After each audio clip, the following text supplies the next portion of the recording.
ഇന്ന് നമ്മുടെ പെൺമക്കളുടെ സ്ഥിതി എന്താണ്? ആൺമക്കളുടെയും പെൺമക്കളുടെ വേഷവിധാനം. പ്രവാസികളെ നിങ്ങൾ ആലോചിക്കൂ. നിങ്ങളുടെ കൂടെയുള്ള പ്രായപൂർത്തിയായ പെൺകുട്ടികൾ, നാട്ടിലുള്ള പെൺമക്കൾ, അവരുടെ വേഷം എന്താണ്? അള്ളാഹു പൊരുത്തപ്പെടുന്നതാണോ? റബ്ബിന്റെ അടുക്കൽ നമ്മൾ ശിക്ഷിക്കപ്പെടുന്ന വിധത്തിലാണോ?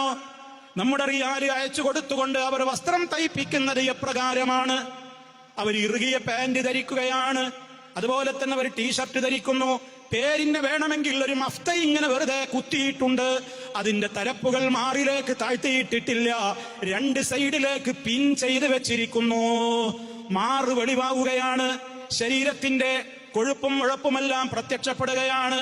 നരകത്തിയിലേക്കല്ലേ ആ വസ്ത്രം എത്തുന്നത്? സ്വർഗത്തിന്റെ മണം പോലും ആസ്വദിക്കാനാവില്ലെന്നല്ലേ മുത്ത് മുസ്തഫ പറഞ്ഞത്? നിങ്ങൾ ഉത്തരവാദികളാവില്ലേ? പരലോക കോടതിയിൽ നിങ്ങളയച്ച കാശ് വാങ്ങിക്കൊണ്ടാണ് അവർ ടെക്സ്റ്റൈൽസുകളിൽ പോയിട്ട് അധുനാധുന മോഡലുകൾ എന്ന് പറഞ്ഞ് ഇബ്ലീസിനെ ചിരിപ്പിക്കുന്ന, റഹ്മാനായ റബ്ബിനെ വെറുപ്പിക്കുന്ന മോഡലുകളിൽ അവർ വേഷം ധരിച്ച് പുറത്തേക്കിറങ്ങിയത്. ആരാ കുറ്റക്കാർ? രക്ഷപ്പെടാൻ പറ്റുമോ? അന്വേഷിക്കണ്ടേ? പരിഹാരം കാണണ്ടേ?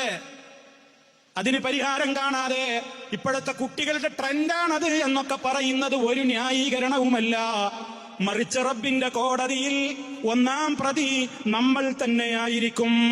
അല്ലെങ്കിൽ നമ്മുടെ മക്കൾ നമ്മളെ ഒന്നാം പ്രതിയാക്കി അവിടെ അവതരിപ്പിക്കും. വേണ്ട സമയത്ത് വേണ്ട വിധത്തിൽ പഠിപ്പിച്ചു തരാത്ത ഉമ്മയാണാ നിൽക്കുന്നത്, ഉപ്പയാണാ നിൽക്കുന്നത്.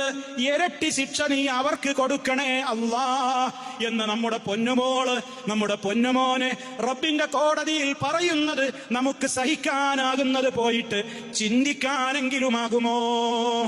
ഗൗരവത്തോടെ ആലോചിക്ക്. എന്താ നമ്മുടെ പെൺമക്കൾ പുറത്തേക്കിറങ്ങുന്ന വേഷം?